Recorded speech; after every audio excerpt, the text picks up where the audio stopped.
to share with you my best post-hardcore albums. Post-hardcore is a genre that is very complicated to talk about. It's infused with multiple genres.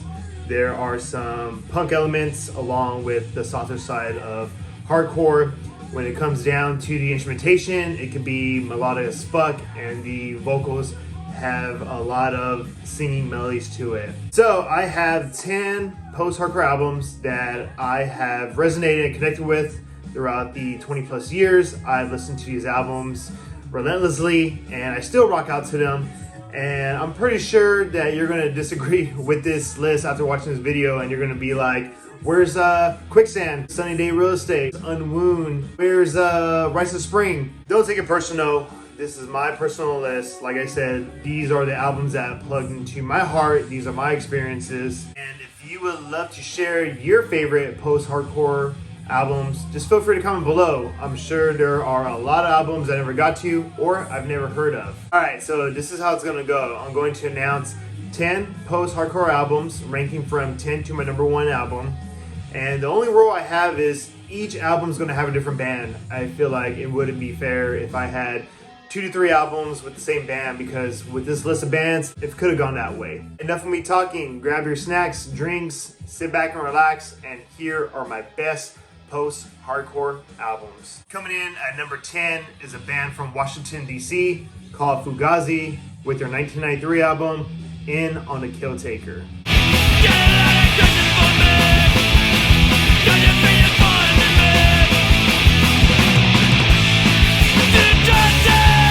This album is fucking in here. I know a lot of you are gonna say, where's Repeater or where's Red Medicine? This was my first Fugazi album I've heard. I've heard other ones and they're great too.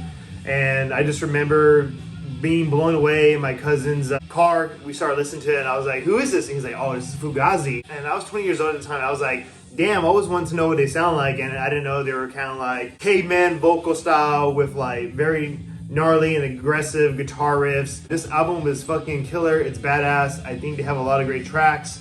You know, they're known for their anti-socialism and DIY. All these songs, you know, they can be very unorganized and they're just thrown into here, but I think that's a great thing about Fugazi. And this album just fucking hit me. I just love how it's just like somewhat of chaos and just like fun. Coming in at number 9 is a band from Boston, Massachusetts called Fiddlehead with their 2021 album, Between the Richness.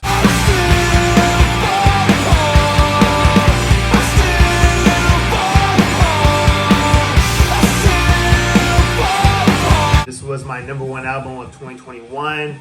I just love how the singer talks about growing up, being this youth, and also raising his child, which I can resonate with because I have young kids and who knows what they're gonna be when they grow up. These are members of Basement and the singer from Have Heart. I like how the guitars are very clean, the vocals are fucking somewhat raw on the soft side of the hardcore elements. Like I said, it just resonates so well, but like I feel like this album has a lot to compare with my life as growing up. If you have not heard this album yet, then just check it out. It's pretty fucking good.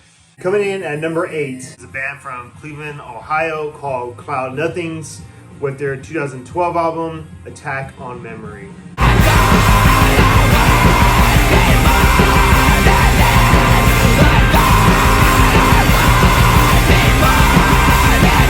This band was known for being like lo-fi indie rock at the times in the early, late 2010s, and this album definitely put them on a different path with their post-hardcore and punk elements. There's a lot of Fugazi inspiration here, I feel like, and I just love how his vocal styles are just very like, not the strongest, but just very raw, and there's a lot of good aggression, there's a lot of good riffs. And I remember when I was listening to his album at the time, like I was going through a hard time in my life. It's just about being a fucking loser, things don't get better, things are fucking depressed, but that's how it is, and you kind of fucking accept it. And at this time of my life, it just fucking hit well when this album came out, so this is why it's my number 8. Coming in at number 7 is a band from Grand Rapids, Michigan called Law Dispute with their 2008 album, Somewhere at the Bottom of the River, between Vega and Altair.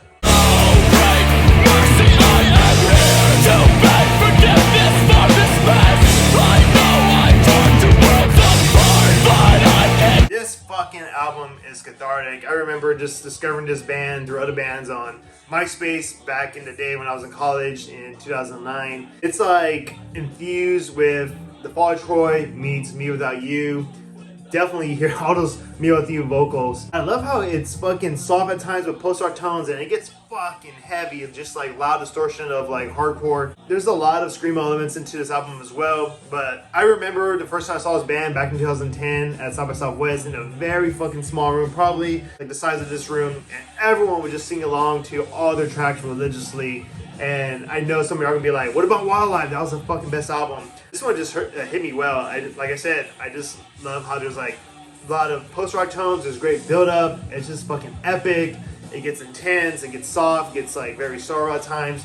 But this album is fucking killer. And if you have not gotten to this album, fucking get into this album. Coming in at number 6 is a band from Nyack, New York, if I'm pronouncing that right. It's Coheed and Cambria with their 2002 album, The Second Stage Turbine Blade.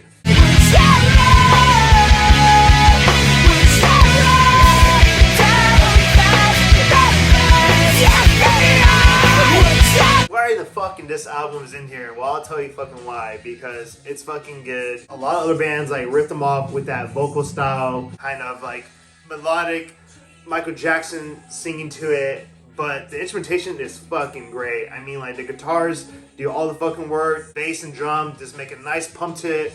Makes it want to fucking kick ass. This band is known for like prog rock or metal rock, but fuck no, dude. This is the only album I listen to. The rest, I can hardly give a shit about. I just love how Claudio has a great screaming voice.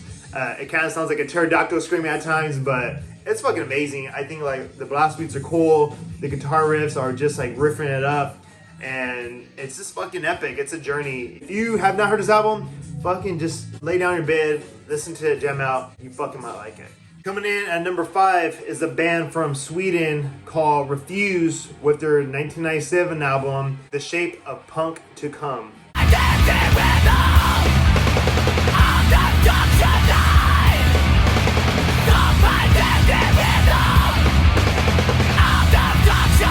I did not fucking like this band. I think I heard them in Punkorama Volume 5. But in high school, one of my friends introduced me to a few other of their songs, and I was like, damn, this is fucking badass. I didn't know they were fucking like hardcore with some screamo elements. And I feel like this band is very artistic. They have elements of jazz and techno within their interludes, which is fucking cool. But the rest of it is just very talented guitar works. The drumming is fucking killer. The vocals is amazing too at times. I love how they have multiple genres mixed into this album that infuse very well. It blends great. And just get into this album. I promise you, you won't fucking regret it. Coming in at number 4 is a band from Austin, Texas called And You Know Us by the Trail of Dead with their 1999 album, Madonna.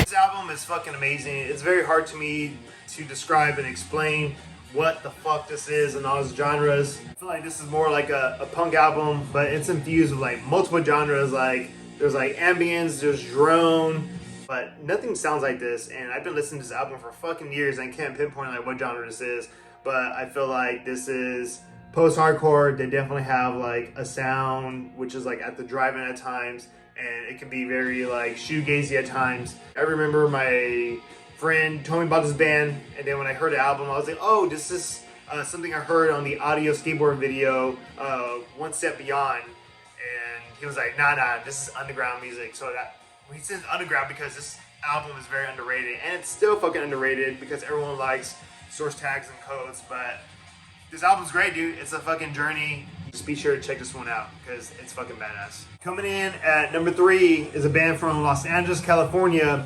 called Touché Amoré with their 2013 album, Is Survived By. Over and under, we learn to grow and we learn to recover.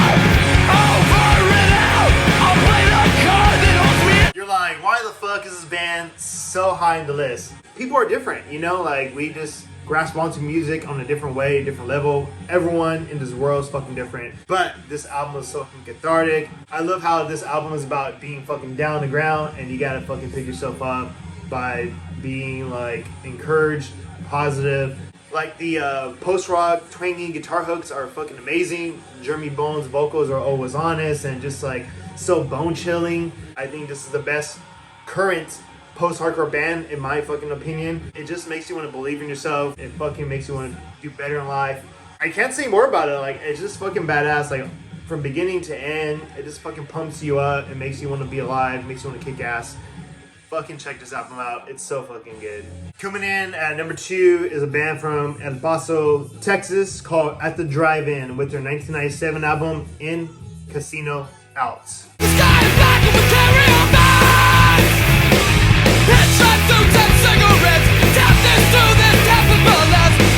The mouth of bronze with X. I know a lot of you are going to say, like, where's Relations of Command? That's like the pioneer of post-hardcore, the definition of it. But this album I love even more. This was my first At the Drive-In album I listened to. I remember one of my best friends introduced me to At the Drive-In because we heard it on the radio with One Arm Scissor, and I was like, I fucking didn't like that track at the time. But when I heard this album, I was like, oh damn, this is fucking good. Like, it sounds like very unorganized and sloppy and nasty, but then it fucking made a lot of sense to me just by like all the melodies, the emotional lyrics. This is like fucking punk rock to me at times, but then this is post-hardcore. Being a kid from Texas and this band making it big time just makes me proud of like where I'm from. And yeah, this is my number 2. Here we are at my number 1 post-hardcore album, a band from New Brunswick, New Jersey called Thursday with their 2001 album Full Collapse.